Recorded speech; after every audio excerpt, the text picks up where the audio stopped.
In this final episode of season 2 of The Imperfect Clinician, we talk about team health and how we should treat it as physical health and physical fitness. And we'll talk about why and what qualities are we looking out for, what tools can we use to make sure that the team is in tip-top condition. We're even going to mention fun. My name's Yuen. And I'm Mike. Welcome to The Imperfect Clinician.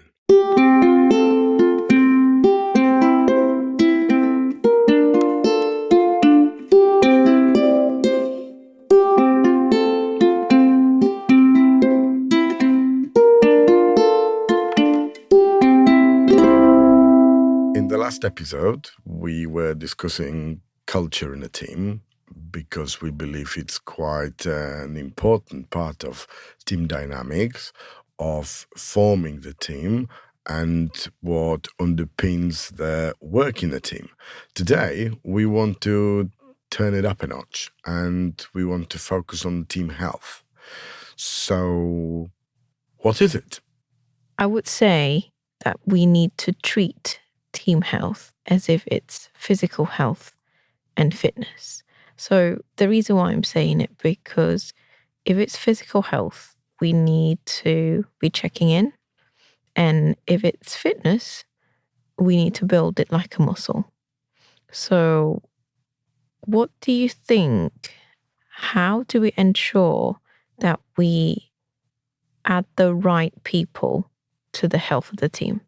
So before assessing the team, let's assess the people. When you're recruiting, what are you looking out for? I think, it's essential to understand that the team building starts at recruitment. Yep. And in this department, I think we need to really focus on the qualities and the character of individual person and not necessarily on the skills or knowledge. I mean, skills and knowledge are something that we can develop and that, of course, they are very important for the work of the team and we don't want to teach people from scratch. So they need to have some basis for discussion about what we are going to do. But the individual traits, individual qualities of each team member is good to take into consideration when we are creating the teams. So what qualities would I look for? I would like to see people who are able to be kind, people who can demonstrate a bit of empathy, who can demonstrate a bit. Yeah, well, to demonstrate empathy and to make sure that they can thrive in the environment where others are valued and matter. Because teams are, as much as they are about individuals, they are also about the dynamics between everybody else. And having people who are self-centered, who are more focused on themselves and are unable to cooperate with others because they are loners. I don't know, people who should really be doing something else. And that is going to create some problems and tensions later on. Okay, what about people who brings negative energy to the team or they zap energy of others? Well, is it always easy to tell during the interview? Might be tricky to tell. Yeah, it might be tricky to tell.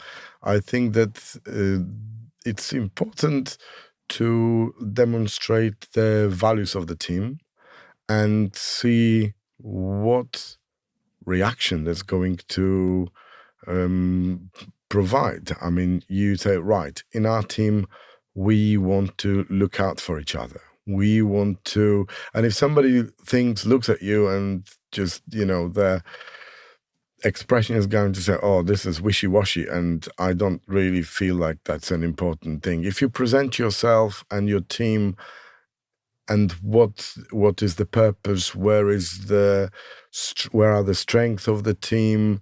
I think this will also provide a good opportunity for people who are applying for the job to reconsider it if they don't feel that this is the area where they would fit in.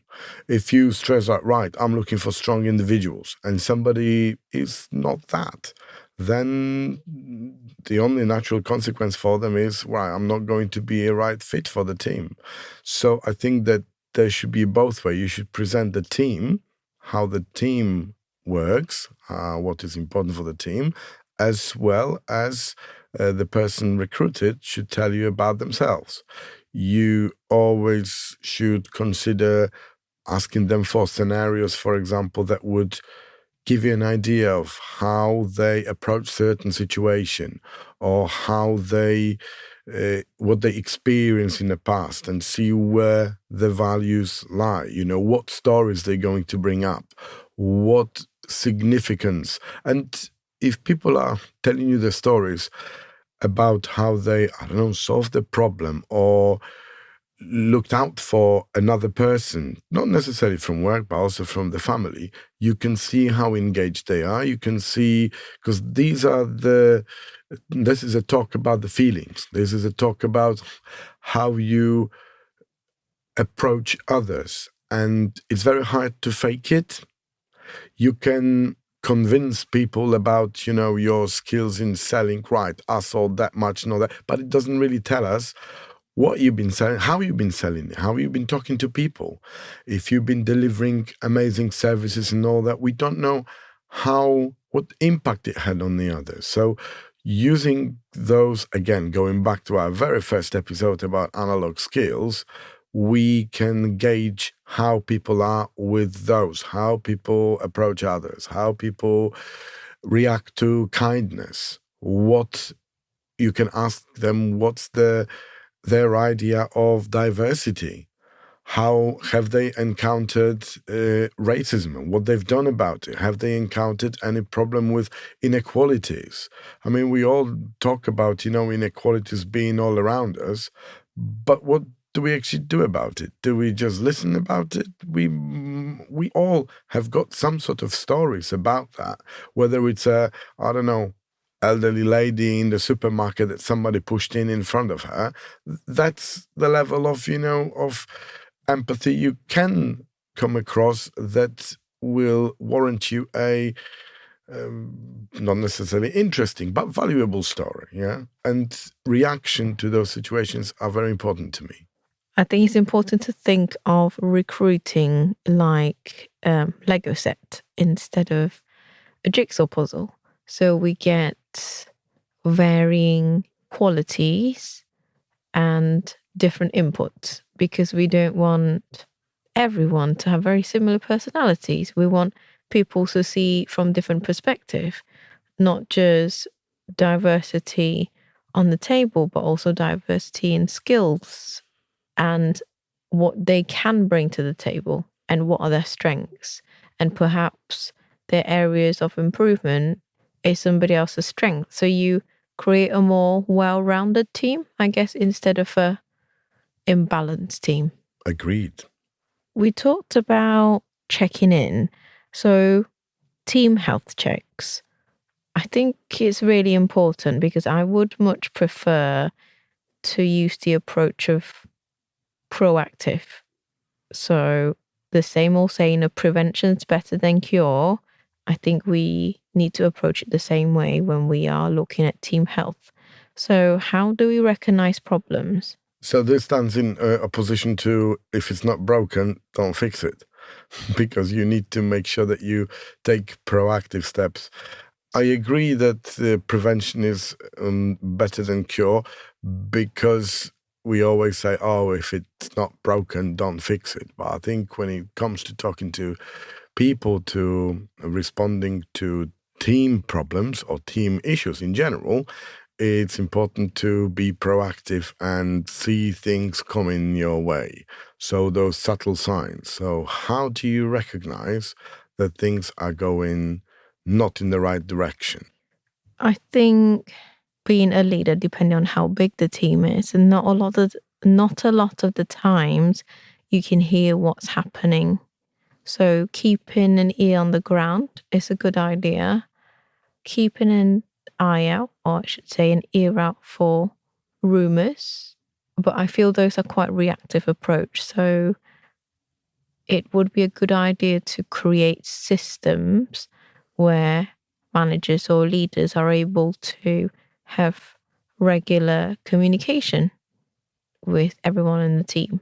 So then it creates a space for people to talk about what's puzzling them instead of letting it fester and ruminate, because usually then that snowballs into something much bigger.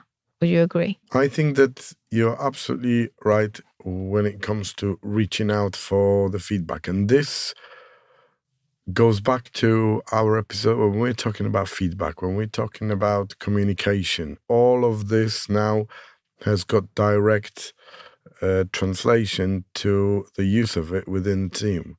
And if you haven't had a chance to listen to those episodes about communication, about feedback, about assuming best intentions, I think it's good to have a little listen to them again.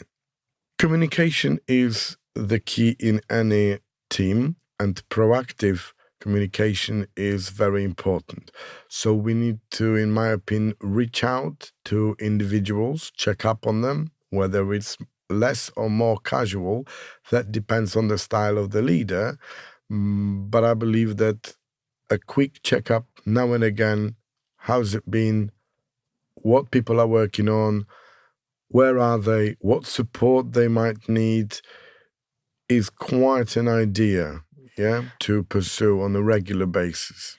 And even though I'm sure time is scarce for a lot of you, but make sure when you do have that conversation, make sure that you're able to give your team member full on attention. Because imagine if you're asking that question and you're in the process of walking away, or you are asking the question and then looking at your screen, or asking that question and then typing something or moving on to something else, you don't show that you are present. It's important to show care. Yeah. And it might be that you care, you just don't feel that you're present in the moment. It's about showing, making sure that people understand that they have got your attention. Yeah.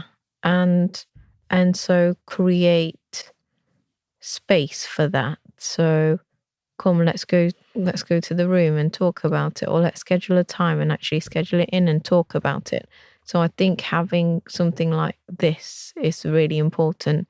If it's not something that you are doing, check whether it is your role, whether it's the manager's role, whose role is it. Someone has to take responsibility for it. And also it creates different dynamic when it's done, when you are investing in relationship.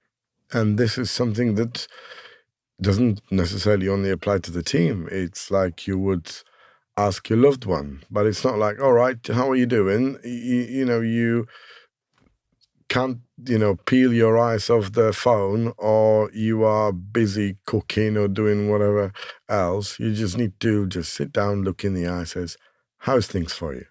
Exactly. Something a bit more honest and caring. Like it's I'm not here. a routine. It shouldn't be felt like one of the 100 how are you doing we say to everybody else all around us, because we do that, but that doesn't always mean that we have got this undivided time. It doesn't have to be a very long time, but showing care always comes back. Yeah, so imagine the difference between someone that you care about, or your other half, saying to you, how are you doing? And then that person being on the phone against, how are you doing? That person putting the phone aside and then facing you. Body language wise, saying, I'm ready, I'm available to listen. So that's the difference as a leader. Follow your feelings. How relationships are formed is through the feelings. You can't, just tick the box. Oh yeah, I did ask 6 people today how they were. That's not how it works.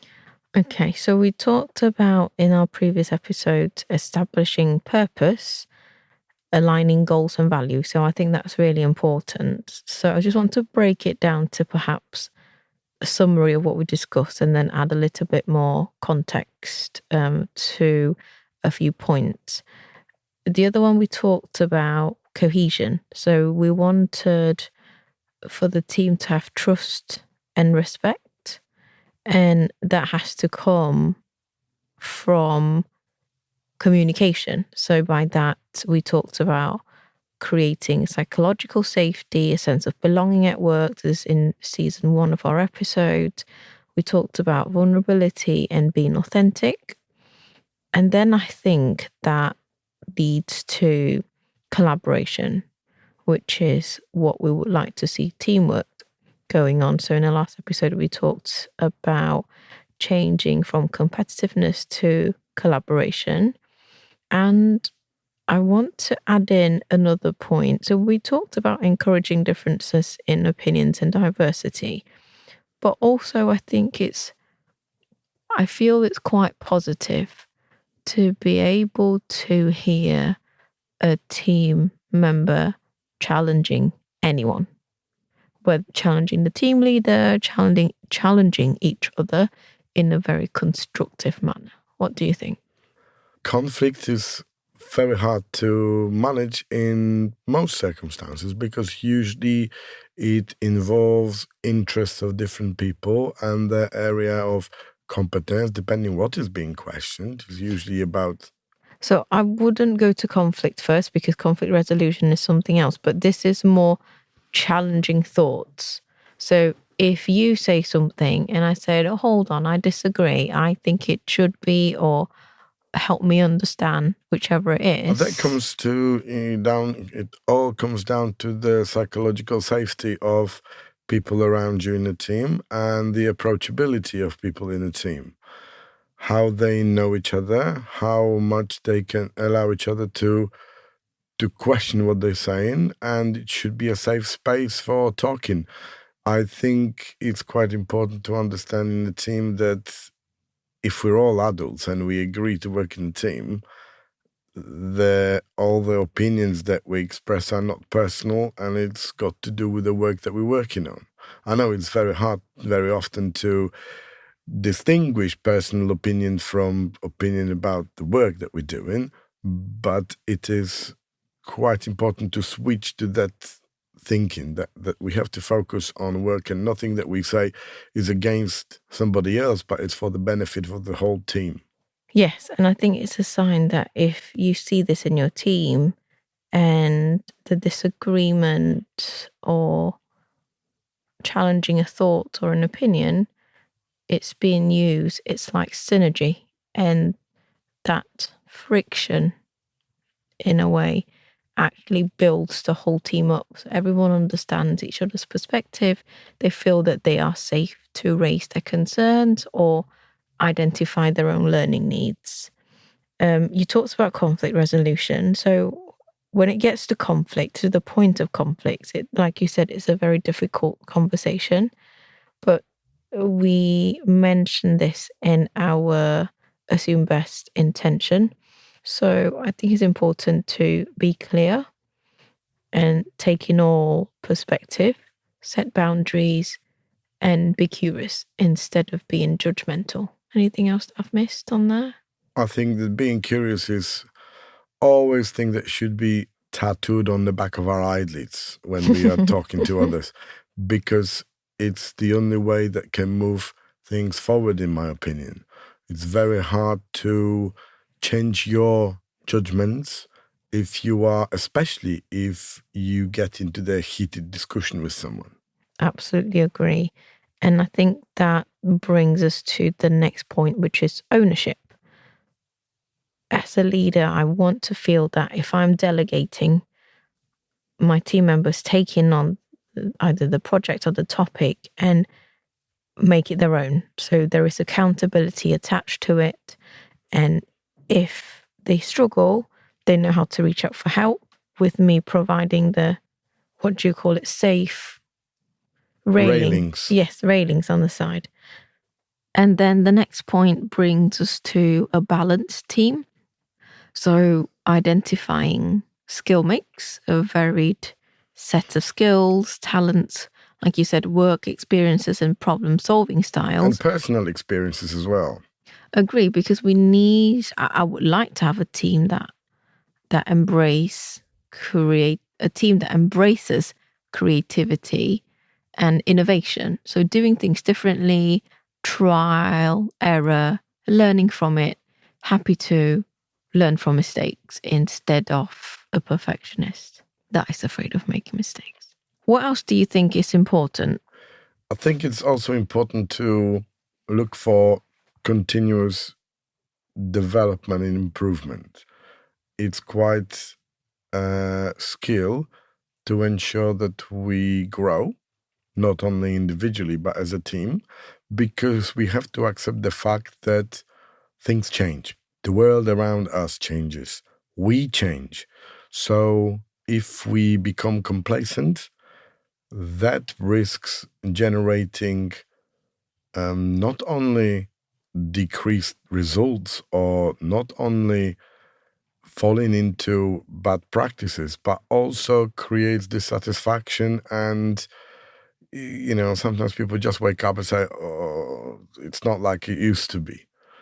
And we have to accept that we can always, go back to the old times in our memories, but life moves on and the targets change, the team structure change, people in the team change, leaders change as well.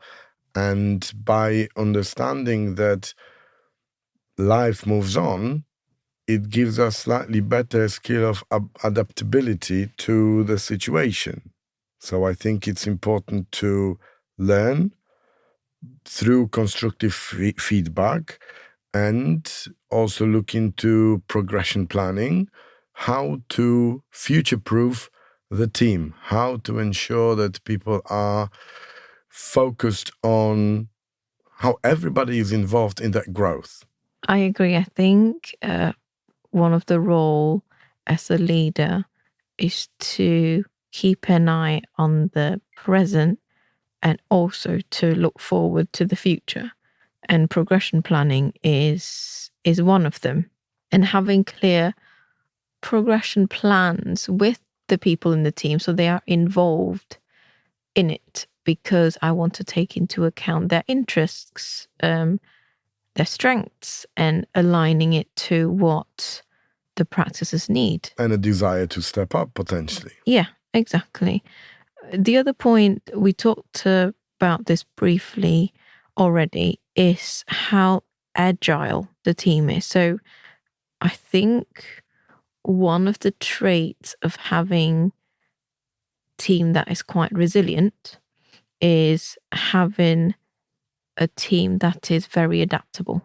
By doing that, you'll see it results in a high-performing team because they embrace change. They're not afraid to bounce back. And I think in order to have an agile team, you need to have all the relevant points that we've already talked about before, because what we've mentioned before are the building blocks to an agile team.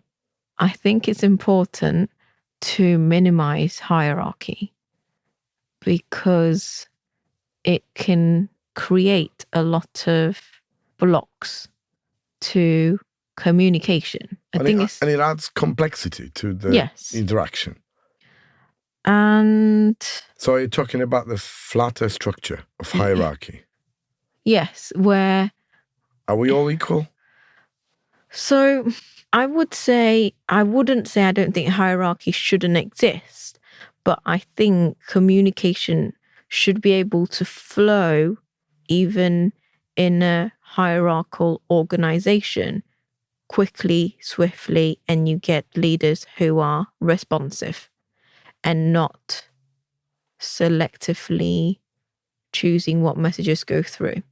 I agree that I don't think we're talking about a flat structure where everybody's equal and everybody's doing exactly the same thing or contributes, because that does not work. But I think that hierarchy shouldn't take priority over communication.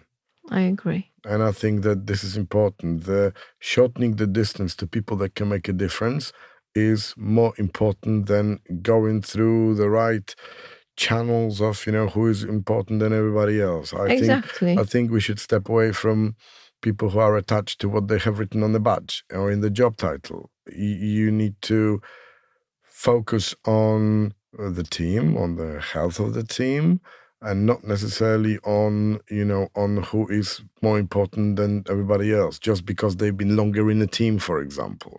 Yeah, and I think perhaps having some distance from the badge, like you say, the status or the title, because one way or another, it's a torch that you hold for however long that you're holding, and then you're passing it on to something else. And when you're holding the torch, you have a vision, you have a purpose, and mainly you are serving other people. So your priority should not be the first thing on the agenda. It should be how to serve the people around me, whether that is patient population, whether it's my team, whether it's addressing health inequalities, for example. So the self shouldn't be a bigger priority than the community. What else do you think is important in the team? In a team, I think we've mentioned before, even in a previous episode, you were talking about fun. Yes. And tell us why fun is so important, not only in the team culture, but also for the team health in this context. I've heard an old saying that says if you learn more about a person in an hour of play than in a year of conversation. And actually, that is brilliant, because how you build relationship, you build connection, is when you're relaxed, when you are having a laugh, when you're playing, when you are joking, when you are trying to understand each other, when you are relaxed instead of in a... What do you need for a fun environment? You need some authenticity, because this is one of those feelings that is very hard to, I think, in that respect, we have to understand that through play, through fun, we get to understand other people's authentic self. And that what speeds up the connection, increases the communication channels, and also reduces the barriers. I'm not saying that it's very important for everybody to go absolutely, only live on that level, that we are constantly, telling jokes, but being a little bit lighthearted allows to connect better. We spend a lot of time at work, and why do we have to always be 100% super focused on everything? We need a bit of a breather now and again. And who else would you want to do it rather than in a team with people you feel comfortable in, people you feel you belong to? I believe that it's not only play or telling jokes that's where we are our authentic, and focusing on the work is absolutely priority, and we have to make sure that we do some work actually. But in a team, it's like in a family. You need to do some work. You need to do things that are important. You need to do things that some people may not like to do. I mean, try to get your little kids to brush their teeth. That's one thing that has to be done, but it's still, with a bit of fun, probably gets done a little bit easier, and it can be embraced as a fun activity as well. I like this. So if we summarize, we talked about maybe 11 points in terms of checking in for team health. And I got this, it was broken down to 4 categories. This is in a book called Partnering by Jean Olwang. So 4 categories of magnetic moments in a book called Partnering by Jean Olwang. So, first one, joy and play. Second, curiosity and wonder. Third, space for honest communication. And finally, time with supportive community. We spend more than half of our day at work. I think it's crucial to create a sense of community and family to the people at work and the people that we serve. Because if we feel safe at home and at work, that's most of our day, which is equivalent to most of our lives. Spend as long at work as we spend sleeping in a lot of circumstances. Exactly.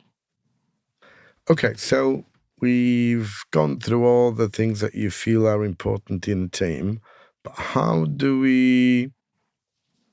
Is there a way of quantifying it? Is there a way of finding a structure for this assessment of a team health? There are lots of team health tools that are available online, so please do have a look. There are always new ones that are coming out. If you want to pay for them, go ahead. But there are quite a few that are free and accessible for you to check in on your team. It might be a good idea to do it as a team building exercise and make it quite fun and light. Yeah, so basically what they do, they consider certain values or certain qualities in a team. Like, for example, what examples have A you lot got? of what we discussed today, all the points that we talked about, are usually included in a team health check. So I Yeah. would suggest go and have a look, find one that works for you, maybe try a few, get feedback from the team, and then go from there. I think any tool that starts communication and starts opening hearts is a good place to be. Absolutely. Yeah, so just to give you an idea of how it works, if you have, for example, establishing purpose or aligning goals, you can ragdoll system it. So you provide red, amber, or green onto those values, and you say, right, do we have a purpose? If we have a purpose, that's green. If we are still working on a purpose or it's a little bit uncertain, you might consider it amber. And if you're still, not considered a purpose, you may look for it, in the future, still put it as a red. And then you can do it in a function of time to see how those values and how feelings about those values change within the team. An understanding of the values, because some can be a way that Mike mentioned, some can be from a scoring system. So there are lots of different ways where the tool are available, but also perhaps this can be a direct, just like patient responses or patient's questionnaire. You can do that for the team, get them to fill it in anonymously, and then you gather data as a team or an organization and then identify any areas of improvement. Okay, we move on to Yuen Reads afterwards, and we will see you in our new season. Yeah, we'd like to thank you all for sticking with us during this second season. It was an absolute pleasure and honor that you decided to spend some time with us, and I hope we're going to all meet after a short break as soon as we start releasing episodes from season 3. We are looking forward to that, and we hope you do too. Look out on our socials for exact date when we're going to release next season. And we're looking forward to meeting you sometime around mid-May. Thank you. Until next time. It's about time for Yuen Reads. Welcome to Yuen Reads. This book is called Butterfly by Yusra Mardini. This was a really inspiring story. I find it was a story about how a woman who was a young Syrian refugee and how was her journey when traveling from Syria to Greece, and all the hardship that she felt in between the journey that she had with all the other refugees. And when she arrived in Greece, believe it or not, she wanted to compete in the Olympics, and she did. She joined the 2016 refugee Olympic team in Rio, and her story, it just shows how much human spirit and grace she has, and the survival throughout that journey, and her bravery and her resilience is like never give up. And she was swimming in a pool and then swimming in the sea to fight for her life, and now swimming in the Olympics, and then using her story now to work with the Yuen as a goodwill ambassador. And how she uses her story to remind us all that refugees are ordinary people in horrible, extraordinary circumstances. It really inspired me. I actually had a chat with my 6-year-old because we were talking about war in Ukraine, and she had some books about refugees, and she said it made her really sad. And I shared my story with her, and it made the refugee, or made Yusra, feels like a person, because you can attach a story to it. You've got background. If not, it can become very 2D, I guess, when you listen to stories about the war. It's completely different when you hear what do they actually like doing. And it was, it took my breath away. It's, just for me, just unforgettable memoir. And I'm glad. I don't know how it came to me, actually, this book. I need some reminding. Probably came up on my reading list in terms of recommended to read this type of book. Or maybe I was searching for some refugee books because of our conversation. Nevertheless, it's exciting true story about amazing resilience and the example that she sets for just humans, children everywhere. It's, in awe, completely bow down. Thank you for joining. Till next time. You just listened to the Imperfect Clinician podcast. We strongly recommend you leave your email on our website so that we can let you know directly about any news and free exclusive content for subscribers. If you review us on Apple Podcast or Podchaser, there is a chance we can reach more people seeking support and encouragement. Reflect on how you are now and let us know about one thing you would do differently after listening to us. We love to hear from you, so please keep the questions coming via direct message, email, comment, or record a voicemail on our website. We will do our best to answer you either directly or via the podcast. Bye for now, and until next time.